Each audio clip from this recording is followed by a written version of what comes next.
అక్కినేని వారి ఇంట సంతోషం రెట్టింపవుతుంది. అంబరాన్ని అంటే సంబరాలు డబుల్ అవుతున్నాయి.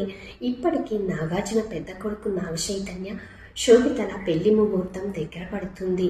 ఇంతలోనే మరో గుడ్ న్యూస్ని నాగార్జున ఫ్యాన్స్కి అందించారు. తమ చిన్న కొడుకు నిఖిల్ నిశ్చితార్థం సైతం జరిగిపోయిందని ప్రకటించారు. జైనాబ్ అనే అమ్మాయి తన ఇంటికి కోడలు కాబోతుందని ప్రకటించారు. అయితే ఇంత సడన్గా అఖిల్ ఎంగేజ్మెంట్ ఎలా జరిగింది? అసలు ఎవరి ఈ అమ్మాయి?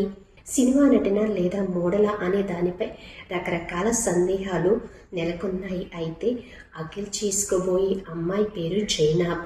ఈమె ఓ ఆర్టిస్ట్ అని మాత్రమే నాగార్జున బయటపెట్టారు. అంతకు మించి ఒక్క డీటెయిల్స్ కూడా చెప్పలేదు. సోషల్ మీడియాలో వినిపిస్తున్న సమాచారం ప్రకారం ఆమెది హైదరాబాద్, కానీ లండన్, దుబాయ్లో చదువంతా పూర్తి చేసిందని తెలుస్తుంది. హైదరాబాద్లోని గతంలో రిఫ్లెక్షన్ పేరుతో ఆర్ట్ గ్యాలరీలో పెయింట్ ఎగ్జిబిషన్ నిర్వహించారు. ఇందులో ఆమె చేసిన మోడర్న్ అబ్స్ట్రాక్ట్ పెయింటింగ్స్ని కూడా ప్రదర్శించారట. జైనా ప్రస్తుతం ముంబైలో నివసిస్తుందట. ఇన్స్టాలో ఆమెకి ఖాతా ఉంది, కానీ అది ప్రైవేట్లో ఉంది. అఖిల్ ఆమెని చాలా ఏళ్ళుగా ప్రేమిస్తున్నారని సమాచారం కూడా మనకి అందుతుంది.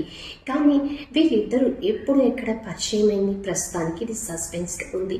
బహుశా ఏదైనా పెయింటింగ్ ఎగ్జిబిషన్లో వీళ్ళిద్దరూ పరిచయమైందేమో, అది ప్రేమగా మారిందేమో. అలానే మరి ఇందులో నిజమెంత అనేది తెలియాలి. అంతేకాదు, నాగ్ అఖిల్ చేసుకోబోయే అమ్మాయి తండ్రి ఇద్దరు మంచి స్నేహితులట. ఈ వీడియో ఇంకా మీకు నచ్చినట్లయితే తప్పకుండా లైక్ చేయండి, షేర్ చేయండి. అలాగే నా ఛానల్ సబ్స్క్రైబ్ చేయడం మర్చిపోకండి. This is Siri. బాయ్.